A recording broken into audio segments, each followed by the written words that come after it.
Tout de suite, c'est Delta Sport sur Delta FM. J'ai déjà vu des inconscients, des sauvages, des hystériques, mais des possédés comme jamais. C'est bon parce qu'on est des yeux pour nous prendre pour des andouilles, on accorde notre tête. Bonjour à tous, bienvenue sur Delta Sport. On est le vendredi 16 janvier 2026 et aujourd'hui je suis avec Ancelin. Salut. Bonjour Ancelin, comment tu vas ? Ça va. Ça va très bien. Ouais. Bientôt les vacances, hein ? C'est ça. Déjà. Je suis avec Clément aussi. Salut. Ça va très bien toi ? Bon, pareil ? oui, ça va. On est vendredi, bientôt le week-end. Aujourd'hui Clément n'est pas là, donc on sera trois pour aujourd'hui. On va commencer avec le cyclisme avec Ancelin, puis après on parlera aussi de cyclisme avec Clément qui reviendra sur les trophées du Vélo d'Or. Puis après, moi je vous parlerai de la Liga et on finira sur un petit quiz. Donc on commence tout de suite avec le cyclisme avec Ancelin.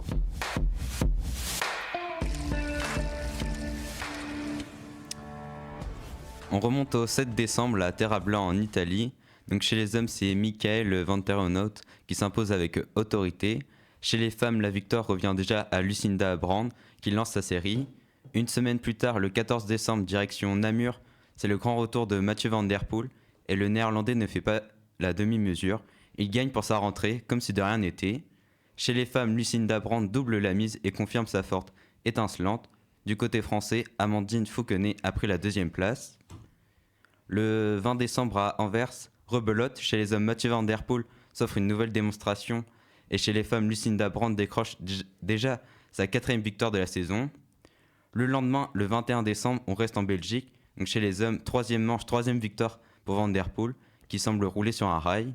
Chez les femmes, et encore une pour Lucinda, qui ne laisse que des miettes à ses adversaires.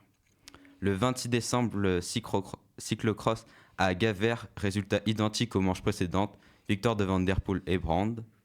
Enfin, le 28 décembre, chez les femmes, Thibaut Nice a remporté la manche. Ça, c'est parce que Mathieu Van Der Poel ne participait pas.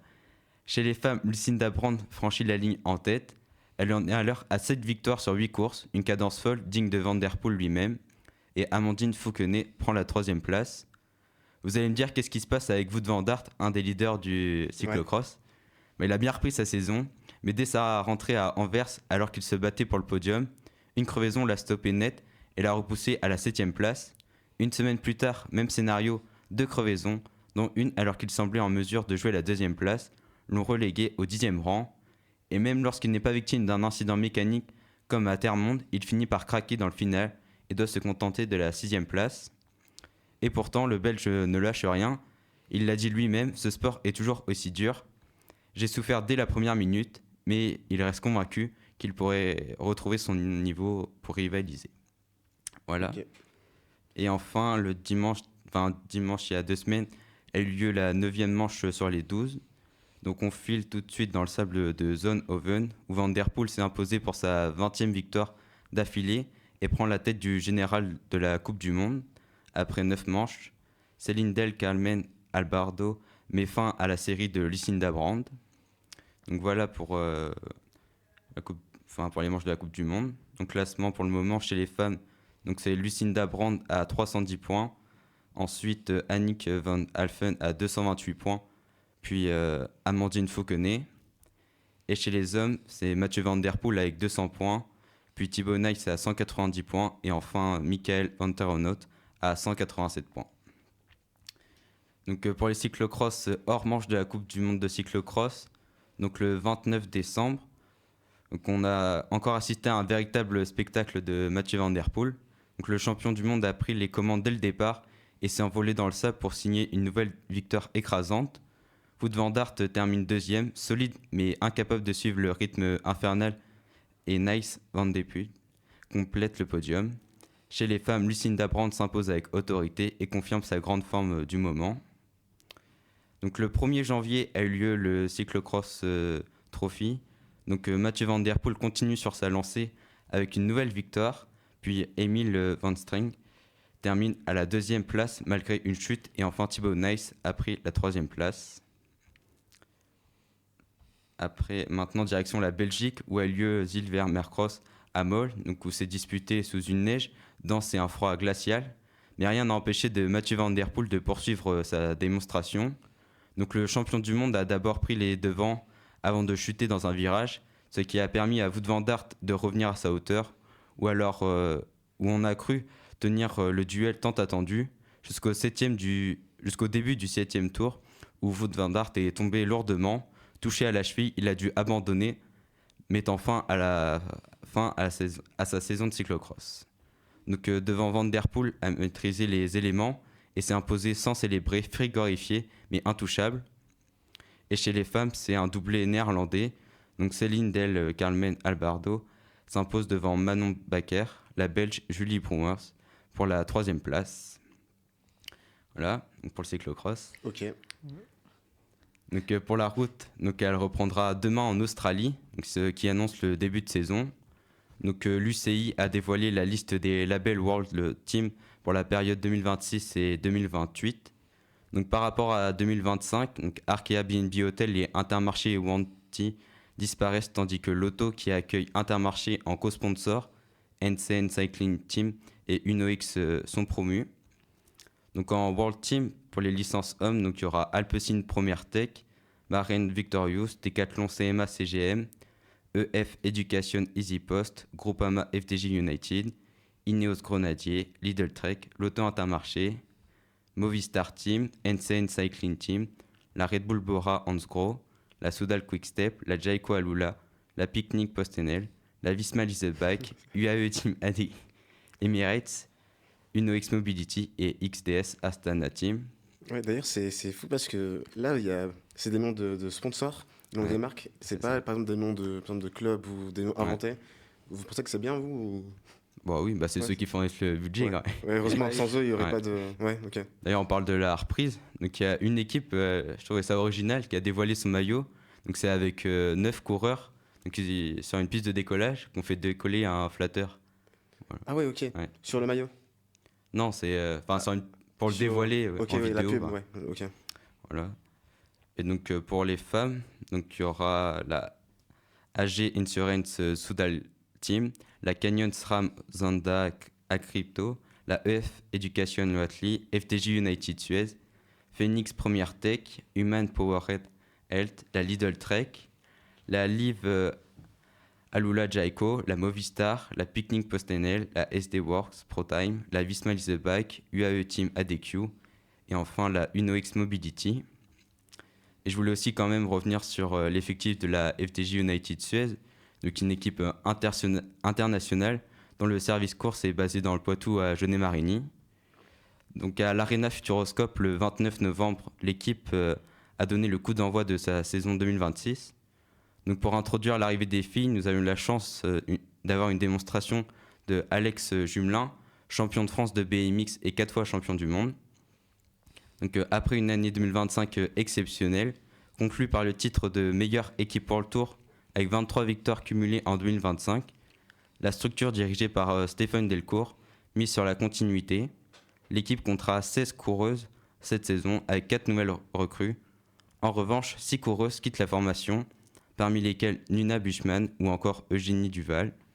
Donc la grande star de l'équipe reste Demi Vollering, championne d'Europe et véritable référence du peloton. Autour d'elle, Juliette Berthet et Élise Chabet apportent leur expérience et leur polyvalence. Donc la relève tricolore est incarnée par les jeunes Célia Géry, Églantine Rayet et Jade Vell, promesses d'avenir pour le cyclisme français.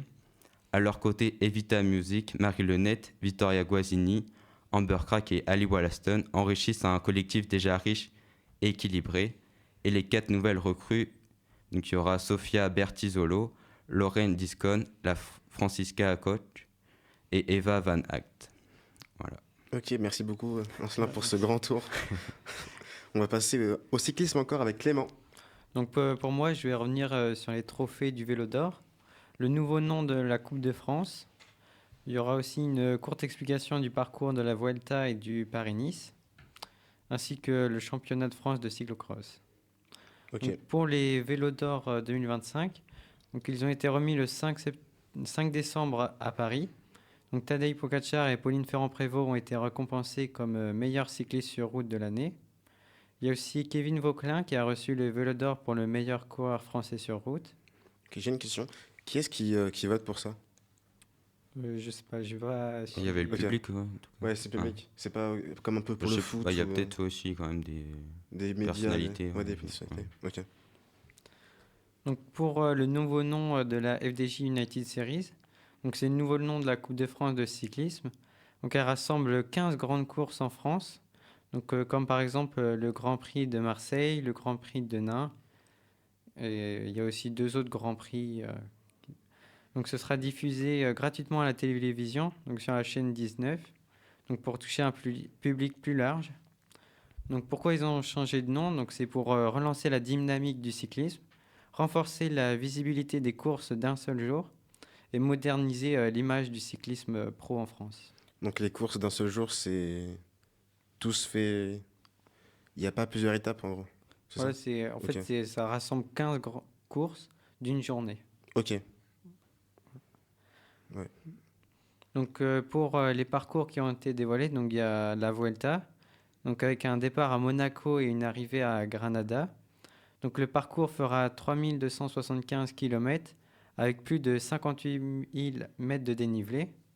Il comptera 21 étapes, dont une dizaine en montagne. Donc ça se déroulera du 22 août au 13 septembre. Donc pour le Paris-Nice, il est composé de 8 étapes du 8 au 15 mars. Donc le départ se fera dans la ville d'Archer jusqu'à Nice.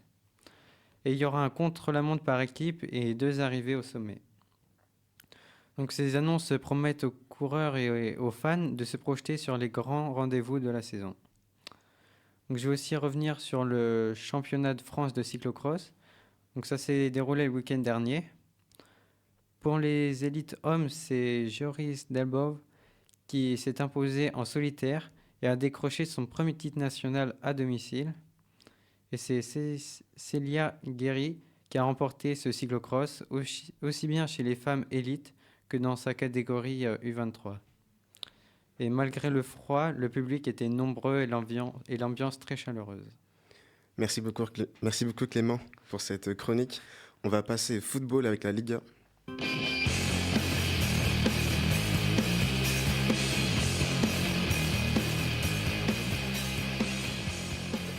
Je viens de me rendre compte que j'ai dit la Liga, mais en fait non, c'est la Super Coupe d'Espagne qui s'est déroulée en Arabie Saoudite, donc qui opposait, pour rappeler, les 4 meilleures équipes du club d'Espagne.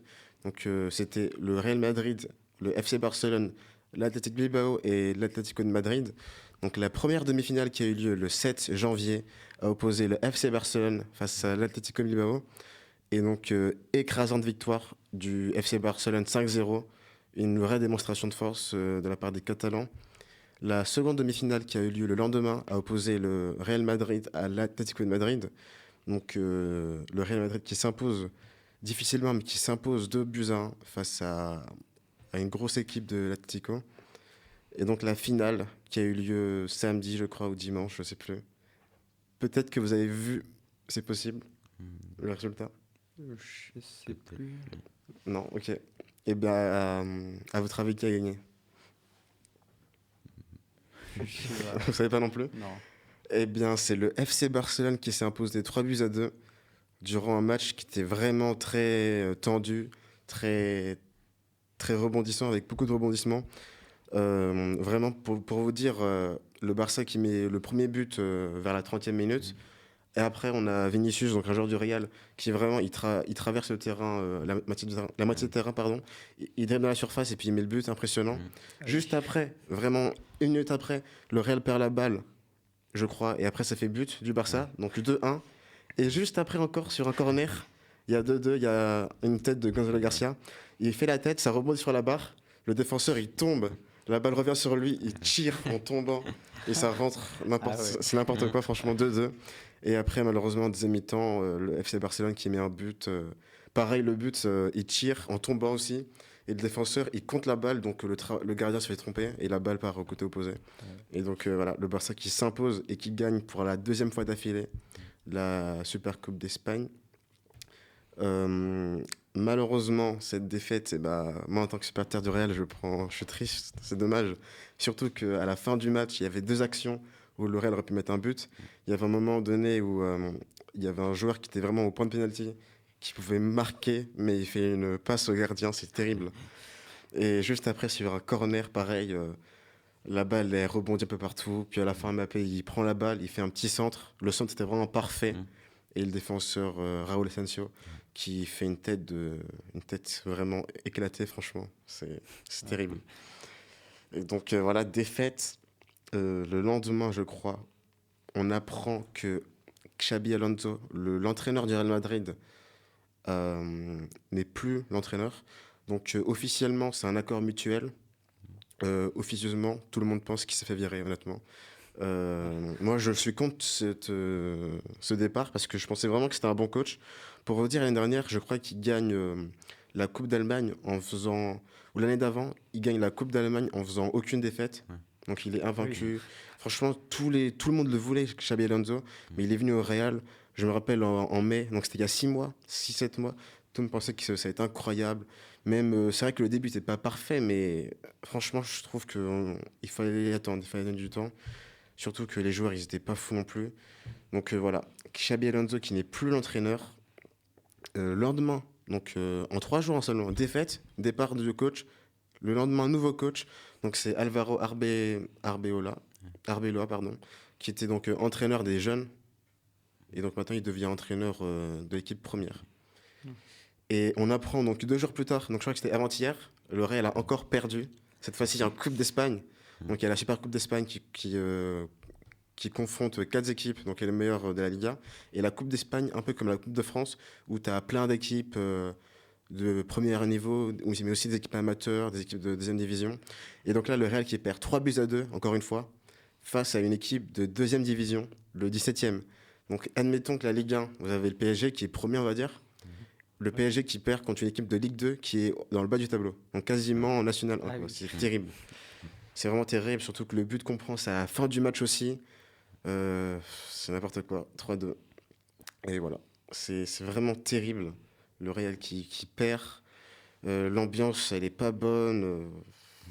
C'est terrible. Donc je pense que j'ai tout dit. Pour la CAN, j'en parlerai la semaine prochaine. Mais il faut savoir que du coup, on a eu les demi-finales qui se sont jouées. Et donc les finalistes pour le match de samedi au dimanche, c'est le Maroc et le Sénégal. Voilà, donc on parlera de ça la semaine prochaine. Et on va donc passer au quiz. Le quiz. Bon, aujourd'hui, il n'y a pas Clément, donc ça va être un 1v1 là. Il y a 9 questions. Bon courage. Première question. Dans quel sport le trophée Larry O'Brien est-il remis ? Hockey sur glace, basketball, baseball ou football américain ? Ouais, je dirais baseball. Ok. Ouais, football américain. Eh bien, aucun de vous n'a la bonne réponse. Le trophée Larry O'Brien, c'est un trophée qui est remis pour le gagnant de la NBA, donc le basketball. Il faut savoir que Larry O'Brien, c'était un ancien commissaire de la NBA. Et donc le trophée, il est en argent massif. Et chaque année, il est recréé. Donc chaque trophée est unique. Ah oui. Voilà. Deuxième question. Attention. Quel pays a remporté la Coupe du Monde de rugby 2003 ? L'Angleterre, l'Australie, la Nouvelle-Zélande ou bien l'Afrique du Sud ? Peut-être la Nouvelle-Zélande. Ok. L'Angleterre. Bonne réponse en cela, c'est l'Angleterre. L'Angleterre, oui, qui a gagné la Coupe du Monde de rugby en 2003 avec Johnny Wilkinson, le joueur anglais qui offre le titre sur un drop kick du pied droit en prolongation. Donc c'est l'un des gestes les plus célèbres de l'histoire du rugby. Troisième question.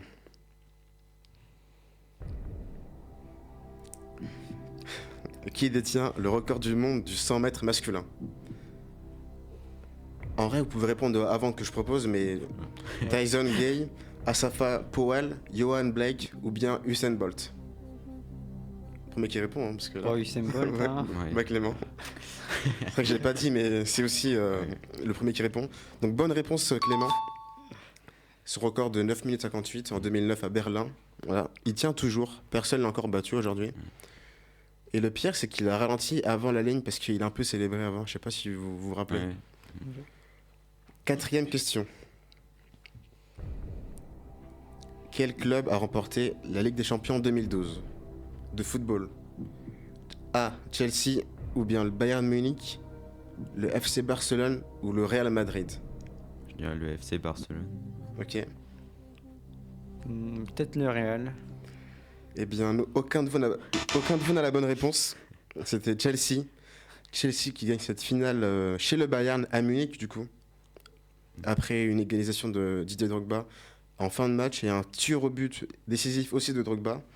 D'ailleurs, en demi-finale, donc juste avant, le Real Madrid perd face au Bayern Munich au tir au but avec 3 pénaltys ratés de Ramos, CR7 et Kaka. Donc vraiment les 3 stars, on va dire, à l'époque. C'était vraiment terrible aussi. Voilà. Donc 5e question. En Formule 1, combien de points rapporte une victoire? 20 points, 25 points, 30 points ou 18 points? 30 points. Ok. 18. Eh bien, pareil, aucun de vous n'a la bonne réponse. C'était 25 points. Et donc, c'est un barème qui est mis en place depuis 2010.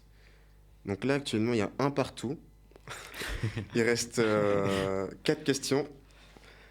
Donc, 6e question. Quel joueur est le meilleur marqueur de l'histoire de la NBA en saison régulière? Donc, Kobe Bryant, Michael Jordan, LeBron James ou Kareem Abdul-Jabbar? Peut-être LeBron James. Ok. Je dirais Michael Jordan? Ouais. Eh bien, c'est Clément qui a la bonne réponse. 2-1 pour Clément. Donc, LeBron James a battu le record de Kareem Abdul-Jabbar en 2023. Donc, 20 ans après son entrée en NBA. 7e question. Dans quel sport peut-on gagner un maillot jaune? Cyclisme. Ah oui, on se l'a, 2-2. Donc voilà, le jaune qui est choisi en référence à la couleur du journal. Tu savais ou pas? Ouais, le journal Lotto, donc créateur du Tour de France. 8e question, il en reste 2 là. Quel pays a accueilli les JO d'été 2016? La Chine, le Royaume-Uni, le Brésil ou le Japon? C'est la Chine. Ok, et toi? Le Royaume-Uni. Ah, dommage, aucun de vous n'a la bonne réponse. C'était au Brésil, à Rio 2016, donc. Ah oui. Et c'était la première fois qu'on a les JO en Amérique du Sud. Donc, dernière question, il y a 2-2. Combien de joueurs composent une équipe de handball sur le terrain? 5 joueurs, 6 joueurs, 8 joueurs ou 7 joueurs? 7 joueurs. Ok, et toi? 8 joueurs. Attention, l'un de vous a la bonne réponse là. C'est Ancelin qui a la bonne réponse. C'était bien 7 joueurs qui jouent dans une équipe de handball. Il faut savoir aussi que le gardien il peut sortir et être remplacé par un joueur de champ, ce qui permet d'avoir 7 joueurs de champ. Voilà. Stratégie parfois risquée. Donc bravo Ancelin pour cette première victoire du premier quiz de l'année. Eh bien merci beaucoup à tous pour votre écoute. On se retrouve la semaine prochaine pour une nouvelle émission. Bonne journée à vous et bon week-end.